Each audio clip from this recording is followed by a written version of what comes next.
Good morning student, मैं Anshu sir और आज हम देखेंगे chapter 3 understanding quadrilaterals introduction part है ये।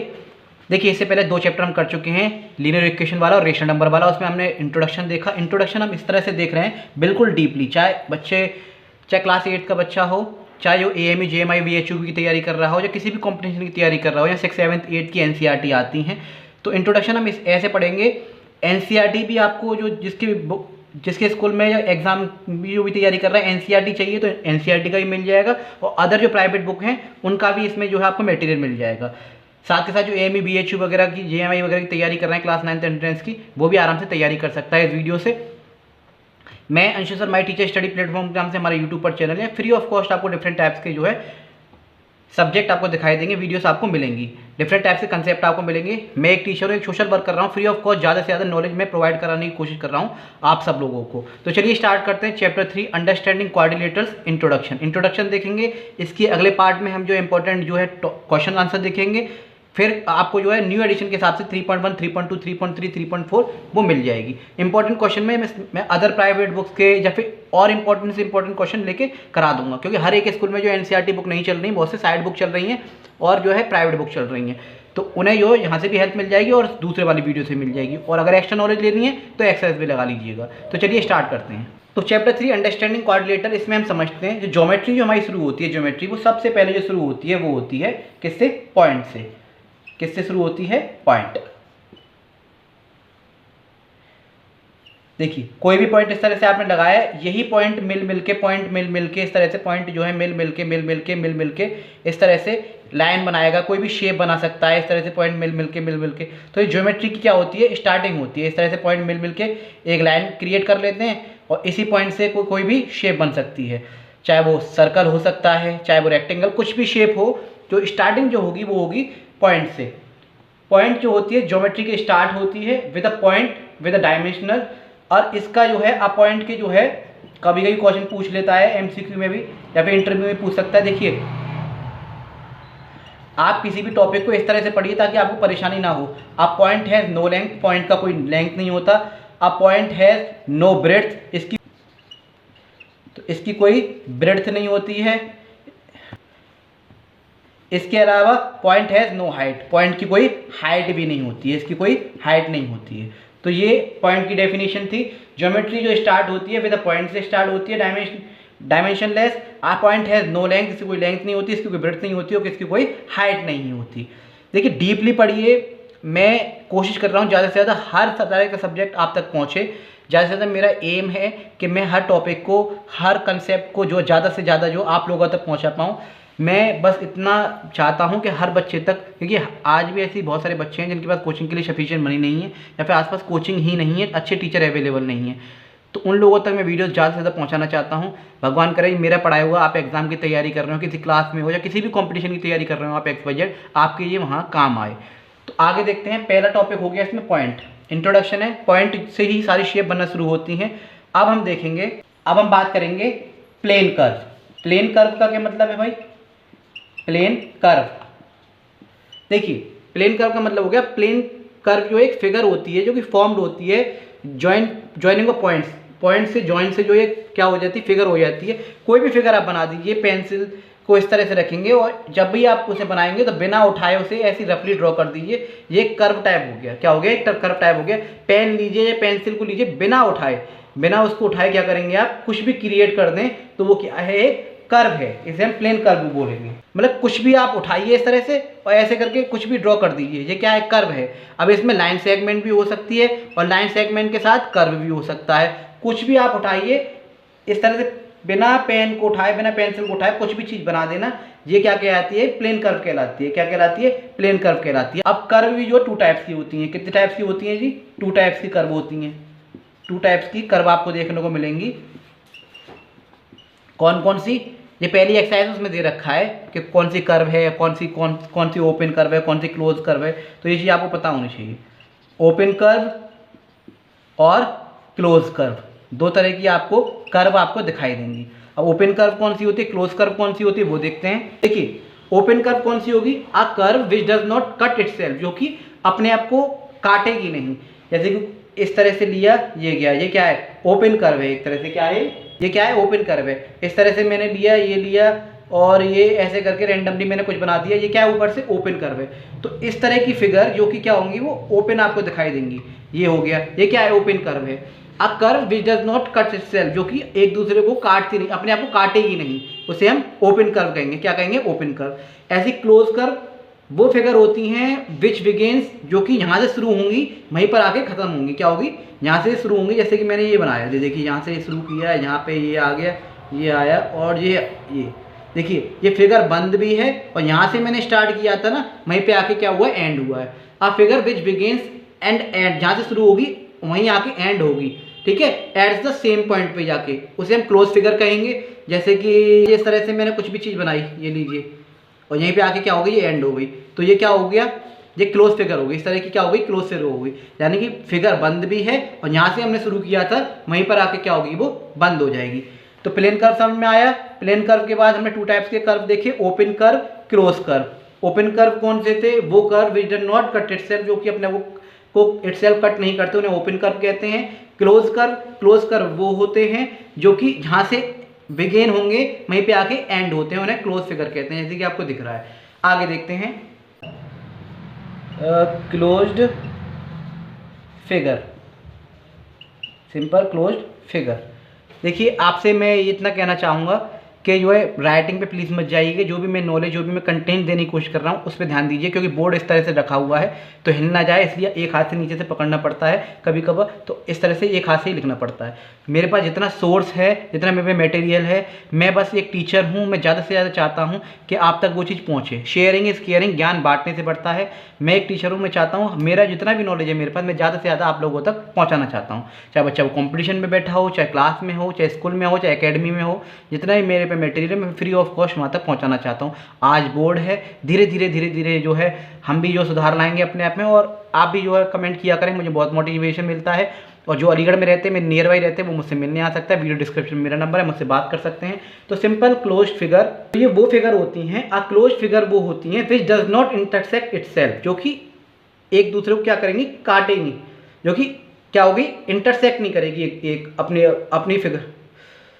A close figure which does not intersect itself is called a simple close figure. वो फिगर होती हैं जो कि एक दूसरे को इंटरसेक्ट नहीं करेंगी, आपस में क्या होगी, लाइन जो होंगी वो इंटरसेक्ट नहीं करेंगी। लाइन भी हो सकती है, सर्कल हो सकता है।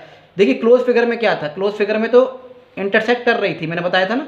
इसमें क्या है, एक दूसरे को इंटरसेक्ट कर रही है। इंटरसेक्ट माने क्या होता है, एक दूसरे को काटना, या इंटरसेक्ट कर रही थी। लेकिन ये सिंपल क्लोज फिगर है। सिंपल क्लोज फिगर माने सिंपल आपको दिखाई देगी, जिसमें इंटरसेक्ट नहीं होगा, तो इसे हम कहते हैं simple close figure. A close figure which does not intersect itself, जो कि अपने आप को इंटरसेक्ट नहीं करती, उसे हम सिंपल क्लोज फिगर कहते हैं।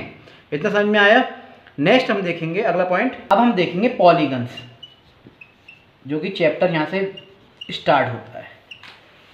पॉलीगन्स क्या होते हैं, वो सिंपल क्लोज फिगर होती हैं, जो सिंपल क्लोज फिगर भी पढ़ी थी हमने, वो सिंपल क्लोज फिगर होती हैं जो कि लाइन सेगमेंट से बनी हुई होती हैं। क्या, लाइन सेगमेंट से बनी हुई होंगी। अभी सिंपल क्लोज फिगर में हमने ये वाली फिगर देखी थी, ये लाइन सेगमेंट भी थी, इसमें सर्कल भी था, इसमें ओवल भी आ सकता है। ये क्लोज फिगर है, इंटरसेक्ट भी नहीं कर रहे हैं एक दूसरे को। लेकिन इसमें क्या होगा, वो पॉलीगन जो होते हैं वो हिंदी में बहुभुज बोलते हैं, इसे क्या कहेंगे हिंदी में, बहुभुज, बहुभुज, ठीक है। वो सिंपल क्लोज फिगर होती हैं, वो सिंपल क्लोज फिगर, शॉर्ट में बताया दे रहा हूँ, और वैसे मैं बोल रहा हूँ, आप डेफिनेशन लिखना चाहें तो लिख सकते हैं। वो सिंपल क्लोज फिगर यानी कि a simple close figure made up of only line segment, a simple close curved, a simple closed curve made up of only line segment, जो कि सिर्फ और सिर्फ लाइन सेगमेंट से मिलकर बनती हैं। जैसे कि ये एक लाइन हो गई, ये एक लाइन हो गई, ये लाइन सेगमेंट से मिलकर क्या बना, ये फिगर बन गई, ठीक है। ऐसे ही ये बन सकती है, ये गई आपकी एक फिगर, ये क्या होगी, इसमें सिर्फ और सिर्फ लाइन सेगमेंट यूज हो रही हैं, है ना। कोई भी हो सकता है, ये इस तरह से हो सकता है।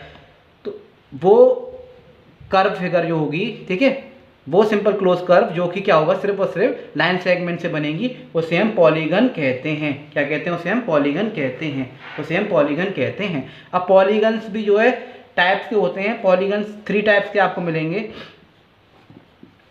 4 टाइप्स के मान सकते हैं पॉलीगन्स। एक तो आपको मिलेगा कॉन्वेक्स, क्या मिलेगा आपको, कॉन्वेक्स पॉलीगन। एक आपको मिलेगा कॉनकेव पॉलीगन, है ना। एक आपको मिलेगा रेगुलर पॉलीगन, और जो रेगुलर नहीं होते हैं वो इर्रेगुलर पॉलीगन, और एक और होता है इर्रेगुलर पॉलीगन। तो जो रेगुलर नहीं होंगे वो इर्रेगुलर में आ जाएंगे। कॉन्वेक्स और कॉनकेव में अंतर समझिए। कॉन्वेक्स वो पॉलीगन्स होते हैं जैसे कि पहली बात तो इसमें ऑल एंगल जितने भी होंगे, all angles are less than, सारे के सारे एंगल जो होंगे ना इसमें 180 डिग्री के होंगे। कितने होंगे? सारे के सारे एंगल 180 डिग्री से छोटे होंगे। All angles are less than 180 degree. All angles बोल दीजिए या फिर इंटीरियर एंगल बोलिए, ये सही रहेगा, बिल्कुल करेक्ट। ऑल इंटीरियर एंगल्स, क्योंकि कॉन्वेक्स में क्या होता है, सारे के सारे एंगल जो बनेंगे वो अंदर बनेंगे। कहाँ बनेंगे? सारे के सारे अंदर बनेंगे। जैसे कि इस तरह से मैं एक फिगर लेता हूँ, आपको अच्छे से समझ में आएगा। मान लीजिए ये 40 डिग्री हो गया, ये 40 डिग्री हो गया, ये आपको 120 डिग्री मिल गया, ये आपको 100 डिग्री मिल गया, ये आपको 100 डिग्री मिल गया, ये 120 डिग्री मिल गया, ये आपको 40 डिग्री मिल गया इस तरह से, और ये और कोई एंगल मिल गया। तो इस तरह से ये जो एंगल बनेंगे सारे के सारे वो कहाँ होंगे? 180 से छोटे होंगे। दूसरी बात, इसमें जितने भी डायगोनल बनेंगे, मान लीजिए ये है इस तरह से, इसमें जितने भी डायगोनल बनेंगे वो अंदर बनेंगे। क्या बनेंगे? अंदर की तरफ बनेंगे।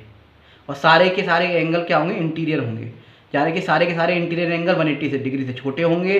दूसरी बात, डायगोनल जो बनेंगे वो अंदर बनेंगे। इन फिगर को हम कॉन्वेक्स पॉलीगन कहते हैं। All interior angles are less than 180 degree, और क्या है इसमें जो क्या होगा, डायगोनल जो बनेंगे वो अंदर बनेंगे। अब हम देखते हैं कॉनकेव को। एटलीस्ट इसमें एक इंटीरियर एंगल जो होगा, कम से कम एक इंटीरियर एंगल जो होगा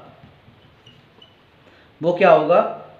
एंगल इज ग्रेटर देन, क्या होगा?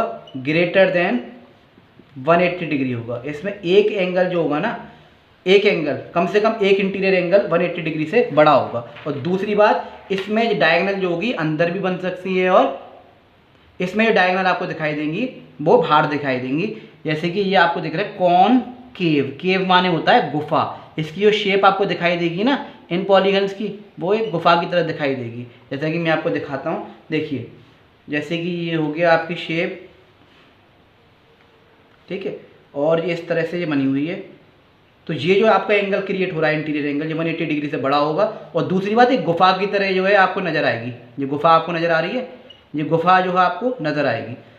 और दूसरी बात, इसमें जो डायगोनल बनेंगे ना वो अंदर बनेंगे। जैसे कि मैं आपको एक शेप देता हूँ, जैसे कि ये शेप है, मान लीजिए जैसे ये शेप है, और ये आपकी ये गई। अब इसमें अगर हम डायगोनल बनाएं तो एक डायगोनल तो अंदर बन गया, लेकिन एक डायगोनल आपको बाहर दिखाई देगा। तो इसमें क्या होगा? डायगोनल आपको बाहर दिखाई देगा, उसमें क्या था, अंदर बन रहे थे सारे डायगोनल।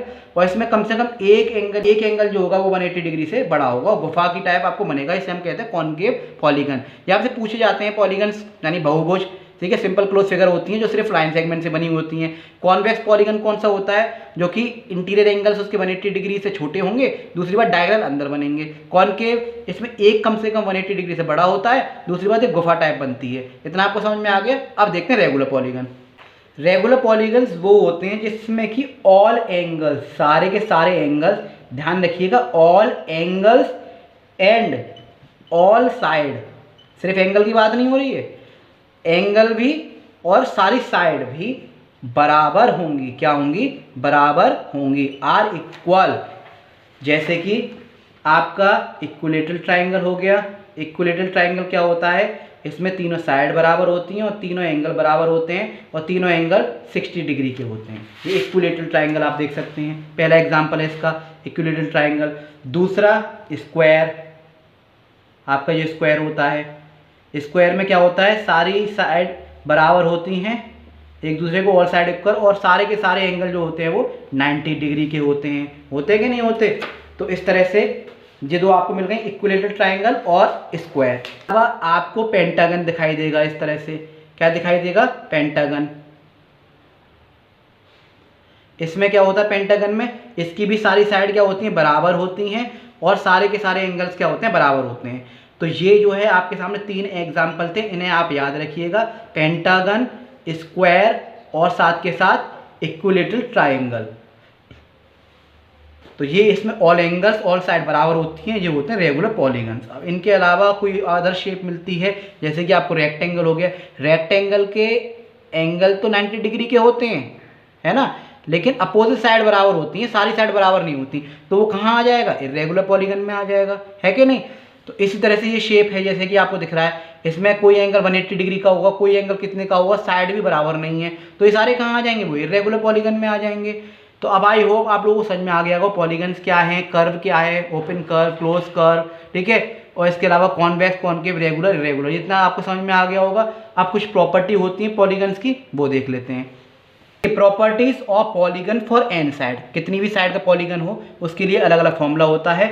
ईच इंटीरियर एंगल, हर इंटीरियर एंगल्स का जो फॉर्मूला निकालने के लिए लगेगा वो क्या लगेगा, इसे ध्यान रखिएगा, याद कर लीजिएगा, 2n माइनस के 4 अपॉन एन, एन क्या है, साइड के लिए है, इंटू 90 डिग्री, क्या है, इंटू 90 डिग्री।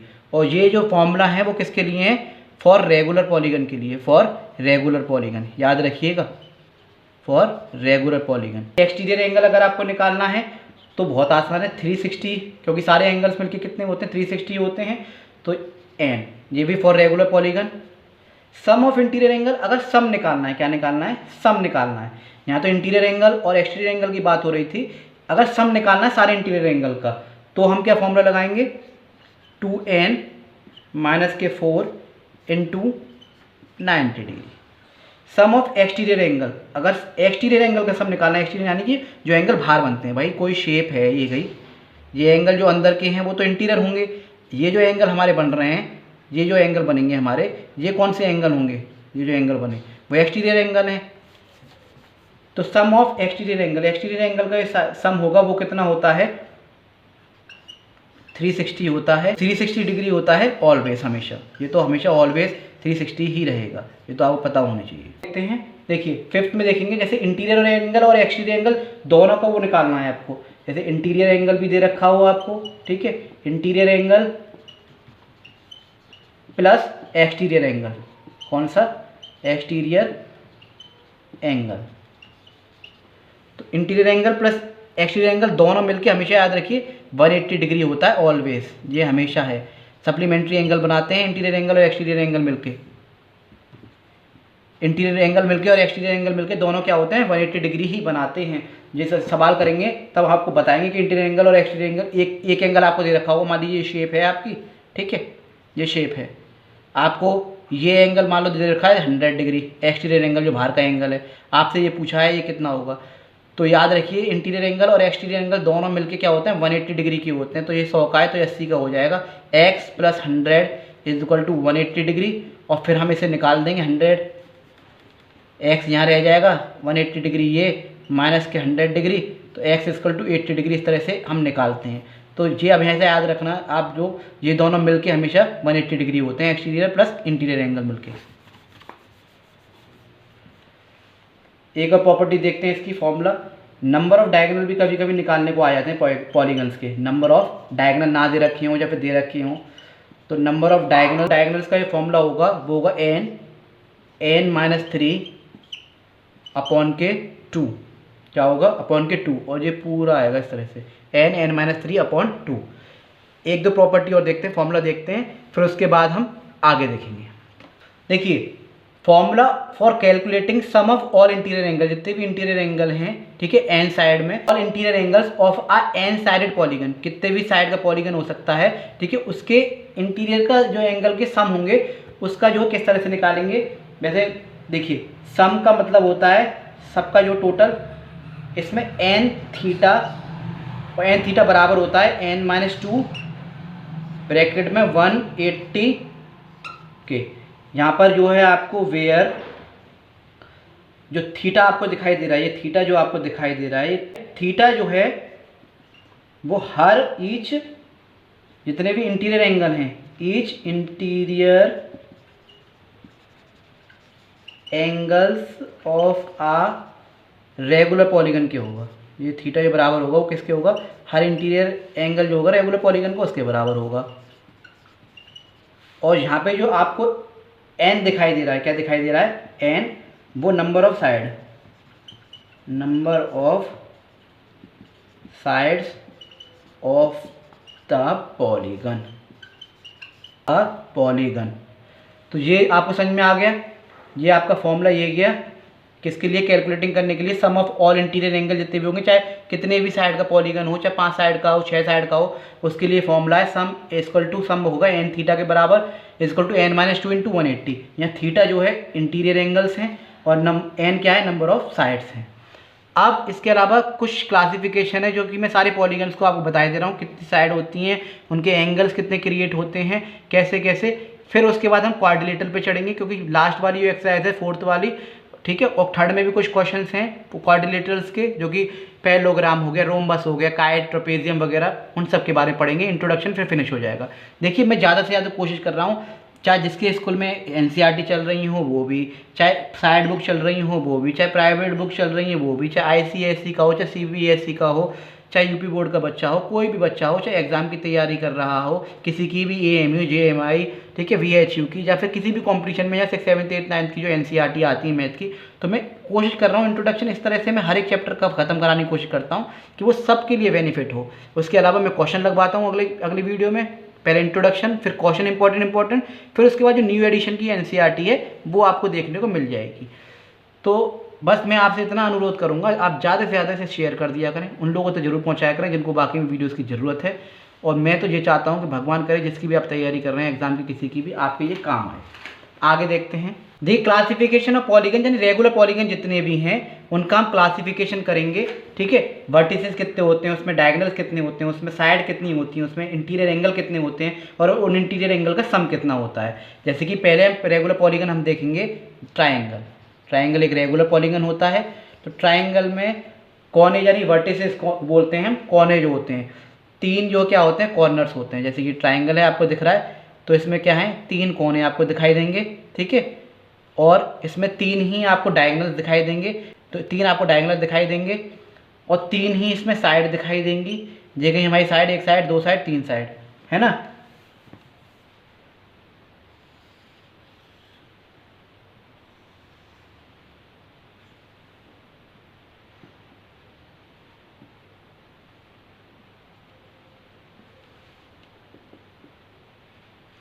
तो मैंने बड़ा बना दिया है। 3 डायगोनल आपको दिखाई देंगे, 3 साइड दिखाई देंगी, तीनों ही साइड बराबर होती हैं और इसकी हर ईच इंटीरियर एंगल जो होगा आपको 60 डिग्री का दिखाई देगा। कितने का होता है ये एंगल, 60 डिग्री का होता है। और इन तीनों एंगल का सम जो होता है वो 180 डिग्री होता है। कितना होता है, 180 डिग्री। पहली क्लासिफिकेशन हो गया रेगुलर पॉलीगन का। ट्राइंगल 3 वर्टिसेस, 3 ही क्या होते हैं, 3 कॉर्नर होते हैं, 3 ही क्या होती हैं, डायगोनल्स आपको दिखाई देंगी, 3 ही साइड दिखाई देंगी, हर एंगल 60 डिग्री का, और सम ऑफ जो होगा इंटीरियर एंगल, अंदर वाले सम इंटीरियर एंगल का सम वो होगा 180 डिग्री। दूसरी क्लासिफिकेशन देखेंगे क्वाड्रिलेटरल्स का। क्वाड्रिलेटरल हम इसके अगला पढ़ेंगे, क्वाड्रिलेटरल्स क्या होते हैं, ठीक है। क्वाड्रिलेटरल्स, तो क्वाड्रिलेटरल क्या हो गया, क्वाड्रिलेटरल में क्या होती हैं, 4 आपको क्या दिखाई देंगी, वर्टिसेस दिखाई देंगी, 2 आपको डायगोनल दिखाई देंगे, 4 आपको साइड दिखाई देती है। क्वाड्रिलेटरल वो होती हैं जो 4 लाइन सेगमेंट से बनी हुई होती हैं, वो फिगर, ठीक है। ईच इंटीरियर एंगल, जिसके इतने इसके सारे के सारे इंटीरियर एंगल क्या होंगे, 90 डिग्री के होंगे हर एक एंगल जो होगा। और इसके अलावा ये इसके सम जो होंगे वो 360 होंगे, क्योंकि भाई ये मान लीजिए क्वाड्रिलेटरल ये गया, ठीक है, ये एक क्वाड्रिलेटरल है। अब क्वाड्रिलेटरल में क्या है, 4 साइड हैं, 4 ही वर्टिसेस हैं, कोने हैं। यहाँ आपको 2 डायगोनल आपको दिखाई देंगे, ये गया जी डायगोनल, ठीक है। इसकी हर एंगल क्या होगा, 90 डिग्री का होगा। और 4 एंगल मिलके कितने हो गए, 90 90 90 90 19 4 जा कितना हो गया, 360। तो इस तरह से नेक्स्ट देखते हैं। फिर आता है आपका पेंटागन। जो पेंटागन होता है, पेंटागन की वर्टिसेस आप देखेंगे, वर्टिसेस देखिए 5 होती हैं, 5 ही इसमें आपको डायगोनल दिखाई देंगे। इसके अलावा 5 ही आपको साइड नज़र आती हैं। और इसमें ईच इंटीरियर एंगल, हर इंटीरियर एंगल जो होगा वो 108 डिग्री का होगा। ये बहुत इंपॉर्टेंट है, याद रखिएगा। और सम जो होगा वो 540 डिग्री का होता है। क्या होता है, 540 डिग्री। कभी कभी 3 साइड आपको दे रखी होंगी तो टोटल निकलवाएगा, तो 3 साइड प्लस 2 को x मान के 540 में से क्या करेंगे, हम उसे माइनस कर देंगे। तो ये चीज़ हमें आनी चाहिए। हेक्सागन के बाद आएगा आपका हेक्सागन। हेक्सागन क्या होती है, हेक्सागन में क्या होगा, 6 आपको क्या होंगी, वर्टिसेस दिखाई देती हैं। इसमें क्या होती हैं, 9 डायगोनल आपको दिखाई देंगे। डायगोनल कितने होंगे, 9। इसकी साइड भी 6 होती हैं। ईच इंटीरियर एंगल जो होगा इसमें वो 120 डिग्री का होगा। कितने का होगा ये 120 डिग्री का। और इस सबका जो वो होगा वो कितना होगा, और सबका ये सम होगा वो कितना होगा 120 डिग्री का। एक है तो 6 जो है क्या है साइड है, 6 एंगल बनेंगे। तो 12 6 जा 72, जितनी साइड उतनी एंगल बनेंगे। फिर हम देखेंगे हेप्टागोन। हेप्टागोन में क्या होता है, हेप्टागोन में आपको 7 वर्टिसेस दिखाई देंगे, 14 डायगोनल बनते हैं, 7 साइड होती हैं। ईच इंटीरियर एंगल हेप्टागोन की जो होगी वो 129 डिग्री की होंगी। और जो सम हो जाएगा 129 का मल्टीप्लाई 7 से कर दीजिए तो आपको ये 900 सम जो होगा इंटीरियर एंगल का सबका वो 900 होगा। नेक्स्ट देखेंगे, अब बात आती है आपकी ऑक्टागन की। ये सारे क्या है, रेगुलर पॉलीगन है। क्या है, रेगुलर पॉलीगन है। ऑक्टागन 8 आपको वर्टिसेस यानी 8 कॉर्नर नजर आएंगे, 20 डायगोनल्स होते हैं। ठीक है, साइड कितनी होती हैं, 8 साइड होती हैं। भाई जितने वर्टिसेस उतनी ही जो क्या होंगी साइड होंगी। ईच इंटीरियर एंगल कितने का होगा ऑक्टागन में 135 डिग्री का। 135 डिग्री का मल्टीप्लाई 8 से कर दीजिए, जितनी साइड है उतनी। अगर आपको ये भी पता है ना कि साइड कितनी होती है और इंटीरियर एंगल कितना होता है तो आप सम निकाल देंगे आराम से। 1080, ये आपका सम हो गया किसका, ऑक्टागन के सम ऑफ इंटीरियर एंगल का। नेक्स्ट आपकी बात नॉनागन या फिर नॉनेगॉन बोल सकते हैं। ऑक्टेगॉन, नॉनेगॉन, इसमें क्या होगा 9 है तो 9 वर्टिसेस। ठीक है, उसमें 8 से तो 8 डायगोनल्स 20 बनेंगे। ठीक है, और इसके अलावा साइड इसमें 9 होती हैं। उसके अलावा हर इंटीरियर एंगल 140 डिग्री का होता है और सम इसका मल्टीप्लाई इससे कर दीजिए तो ये आ गया आपका 1260। ये नॉनेगन के बारे में था। पॉलीगन हम देखेंगे वो हम देखेंगे डेकागॉन। क्या देखेंगे हम, डेकागॉन में 10 वर्टिसेस होते हैं, 35 डायगोनल्स होते हैं। डायगोनल्स कितने होते हैं 35, 10 साइड होती हैं। बनाने को नहीं आते हैं, बस कभी कभी इंटीरियर एंगल्स दे रखे होते हैं, सम पूछ लेता है डेकागॉन का, ऑक्टागन का, खासकर कि पेंटागॉन का जरूर पूछते हैं। तो इसका जो क्या होगा 144 डिग्री का। जब हम इंपॉर्टेंट क्वेश्चन लगवाएंगे ना तो ये सारे जितनी भी प्रॉपर्टीज फॉर्मूले लेकर लगवाए थे ये सारे जो है जितने भी एंगल वगैरह बता रहा हूँ ना उनके सवाल में करा दूंगा। तो 10 का 144 में मल्टीप्लाई करेंगे तो 144 और एक 0 ये बढ़ गया। तो ये थे आपके रेगुलर पॉलीगन की प्रॉपर्टीज। ठीक है, क्लासिफिकेशन इससे पहले हमने फॉर्मूले कराए थे। अब हम चलते हैं क्वाड्रिलेटरल्स पे और उनके टाइप्स पे, फिर ये इंट्रोडक्शन का पार्ट फिनिश हो जाएगा। देखिए हो सकता है वीडियो थोड़ी बड़ी हो सकता है 2 पार्ट में आपको देखने को मिले, लेकिन आपको मटेरियल पूरा मिलेगा। क्वाड्रिलेटरल्स आर फिगर, वो फिगर्स होती हैं जो कि इनक्लोज होती हैं, 4 लाइन सेगमेंट से मिलके बनी हुई होती हैं। वो बंद फिगर, इनक्लोज माने वो बंद फिगर जो कि 4 लाइन सेगमेंट से, सिर्फ और सिर्फ 4 लाइन सेगमेंट से मिलके बनी हुई होती हैं, उन्हें हम क्वाड्रिलेटरल्स कहते हैं। जैसे कि पैरेललोग्राम हो गया, रेक्टेंगल हो गया, ये साइड का होता है, रोम्बस हो गया, स्क्वायर हो गया, काइट हो गई, ट्रेपेजियम हो गया। तो इन्हीं के क्वेश्चन आपको देखने को मिलेंगे। इन्हीं की कुछ प्रॉपर्टीज होती हैं ये सारी क्वाड्रिलेटरल्स की, इनके बारे में हम थोड़ा पढ़ लेते हैं ताकि आप लोगों को नॉलेज ज़्यादा से ज़्यादा मिल जाए। पैरेललोग्राम, क्वाड्रिलेटर समझ गए, वो पॉलीगन्स होते हैं, क्वाड्रिलेटर भी एक पॉलीगन है ना, वो पॉलीगन जिनकी फिगर जो है इनक्लोज होती है, बंद फिगर होती हैं और लाइन सेगमेंट से मिलके, 4 लाइन सेगमेंट से मिलके बनी हुई होती हैं, जिसमें से सबसे पहले आता है पैरेललोग्राम। पैरेललोग्राम की कुछ प्रॉपर्टीज होती हैं, इस तरह से आपको बना हुआ दिखाई देगा। ये गया इस तरह से हल्का सा तिरछा सा रेक्टेंगल को मान लीजिए इस तरह से हमने क्या कर दिया है, हल्का सा दबा दिया दोनों तरफ से। तो ये एक रेक्टेंगल ही होता है लेकिन इस तरह से दबा देते हैं इसे, ये समझ लीजिए। एक क्वाड्रिलेटर क्या होता है विद अपोजिट, इसमें क्या होता है अपोजिट साइड जो होंगी वो क्या होंगी, पैरेलल होती हैं एक दूसरे के। ये इसके पैरेलल होगी वाई लाइन और ये वाई लाइन इसके पैरेलल होगी। पहली बात समझ में आ गई। दूसरी बात, opposite side of parallelogram are equal, ये दोनों साइड जो होंगी वो इक्वल होंगी। अपोजिट एंगल्स जो होंगे, इसकी जो एंगल्स होंगे ये वाला इसके और ये वाला इसके, ये क्या होंगे opposite angles are parallel, opposite angles of a parallelogram are equal. जैसे हम ये दे दें ए बी सी डी, तो एंगल ए जो होगा इसमें वो बराबर होगा किसके जी, एंगल सी के, और एंगल बी जो बराबर होगा किसके होगा जी, एंगल डी के। ये आप समझ में आ गया, एंगल्स बराबर होंगे। दूसरी बात, आमने सामने की जो पैरेलल लाइंस होंगी वो बराबर होती हैं। एंगल्स क्या होते हैं, इक्वल होते हैं, एंगल्स इक्वल होंगे। कौन से एंगल इक्वल होंगे? अपोजिट एंगल्स जो होंगे वो इक्वल होंगे। दूसरी बात, जो साइड होंगी पैरेलल साइड वो क्या होंगी? बराबर होंगी। यानी ए बी बराबर होगी किसके? डीसी के। ए बी बराबर होगी किसके? डीसी के। ए बी बराबर डीसी, और ये डी ए या फिर ए डी बोल सकते हैं, ए डी बराबर होगी बी सी के। इस तरह से पैरेलल लाइन्स एक दूसरे के क्या होती हैं? बराबर होती हैं। तो opposite side of a parallelogram are equal, opposite angles of a parallelogram are equal. अब उसके अलावा जो डायगोनल्स बनते हैं इसमें, जैसे ये डायगोनल बने, दो डायगोनल बनेंगे, वो एक दूसरे को इंटरसेक्ट करते हैं और साथ के साथ बाइसेक्ट करते हैं बराबर बराबर हिस्सों में। बाइसेक्ट का मतलब क्या होता है? डायगोनल्स के दो टुकड़े, डायगोनल जो जा रहा था, बाइसेक्ट का मतलब क्या होता है? डायगोनल के दो टुकड़े बराबर बराबर हिस्से में, जितना ये उतना ही ये। तो जितना डायगोनल का हिस्सा ये होगा उतना ही ये होगा। यानी ओ ए ओ बराबर किसके हो सकता है? ओ सी के। ऐसे ही ये इतना हिस्सा इसके बराबर होगा, यानी कि बी ओ बराबर हो सकता है किसके? डी ओ के, या फिर ओ डी बोल दीजिए, कैसे बोल लीजिए आप, ओ बी बोल दीजिए और ओ डी बराबर बोल दीजिए। यानी कि ये डायगोनल्स जो होंगे बाइसेक्ट होते हैं बराबर बराबर हिस्से में, ये प्रॉपर्टी। इसके अलावा एडजेसेंट एंगल जो होंगे वो सप्लीमेंट्री होते हैं।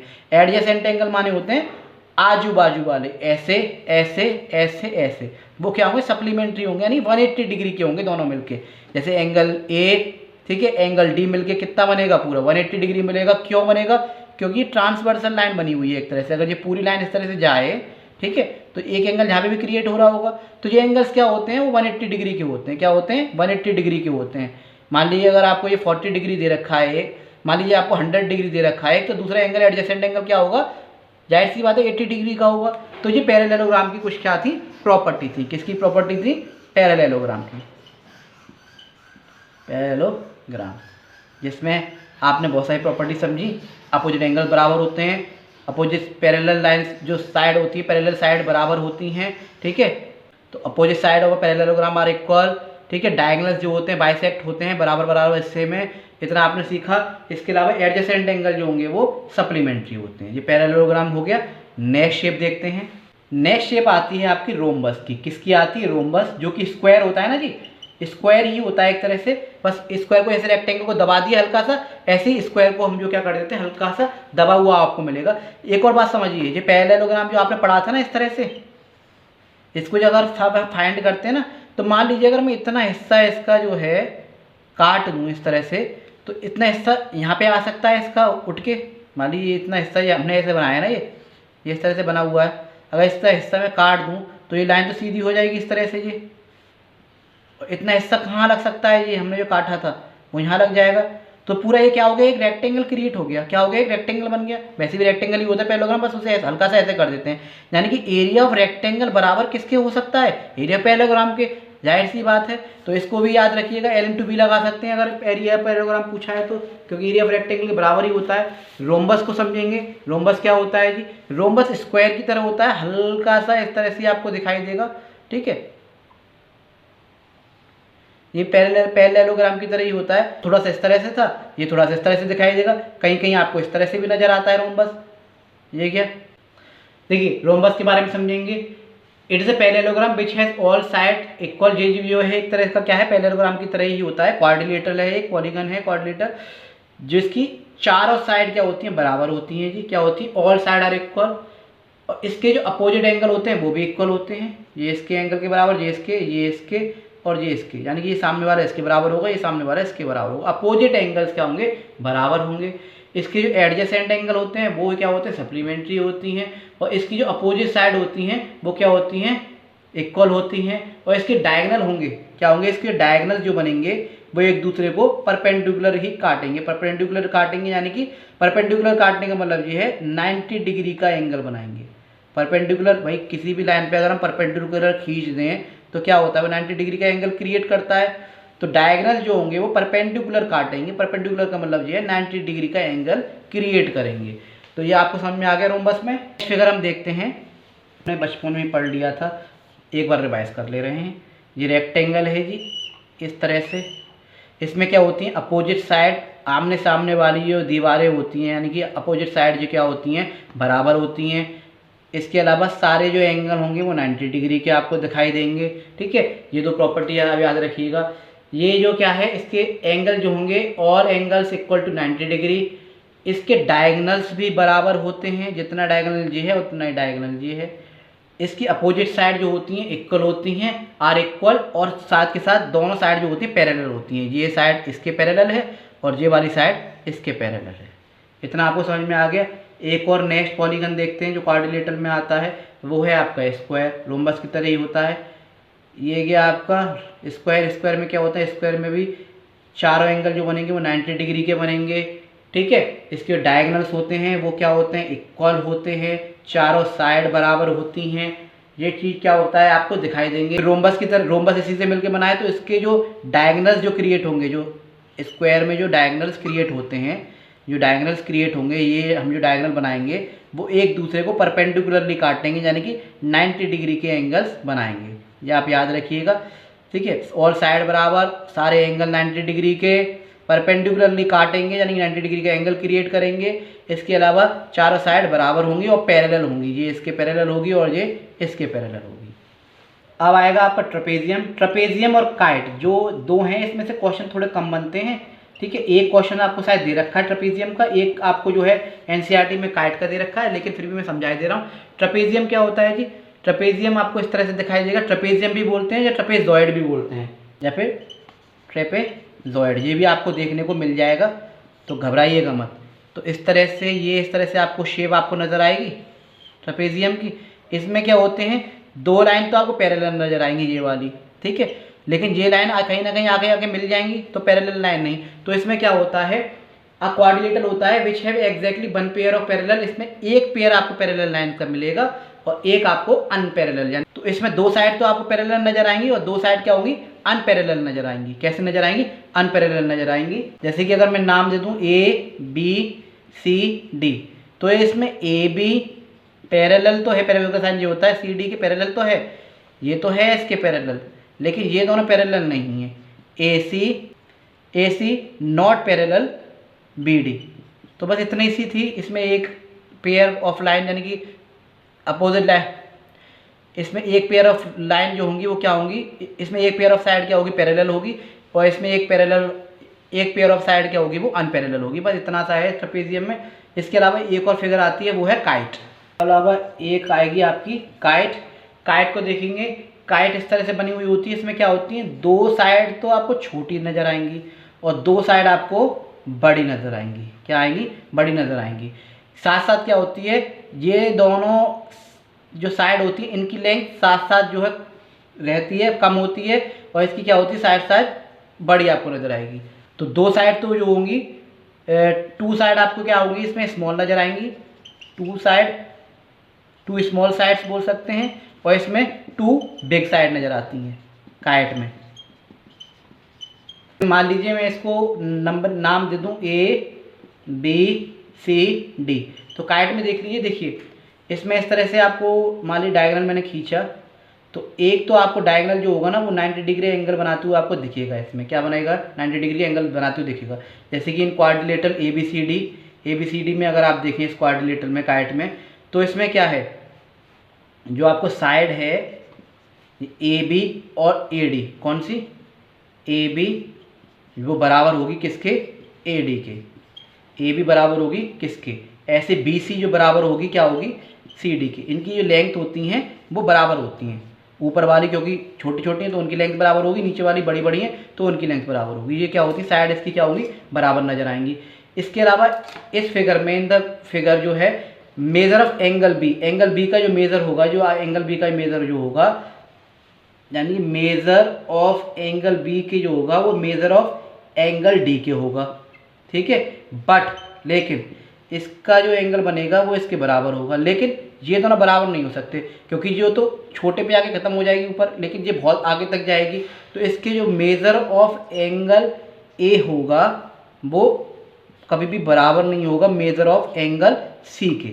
तो भाई ये इतना सर काइट का वो था। ABCD साइड है, इसमें दो छोटी होती हैं, दो बड़ी होती हैं, ये दोनों आपस में बराबर होती हैं, ये दोनों आपस में बराबर होती हैं। एक परपेंडिकुलरली जो है आपको 90 डिग्री का एंगल आपको यहाँ दिखाई देगा। इसके अलावा B angle measure of angle B is equal to measure of angle D के होगा, लेकिन measure of angle A measure of angle C के जो है बराबर नहीं होगा।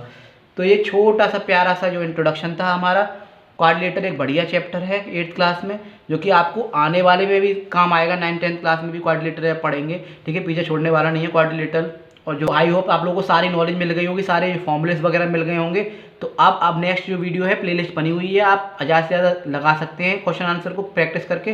तो चलिए मैं अंशु सर फिर मिलता हूँ नई वीडियो के साथ, नए कंसेप्ट के साथ। जब तक के लिए जय हिंद जय भारत।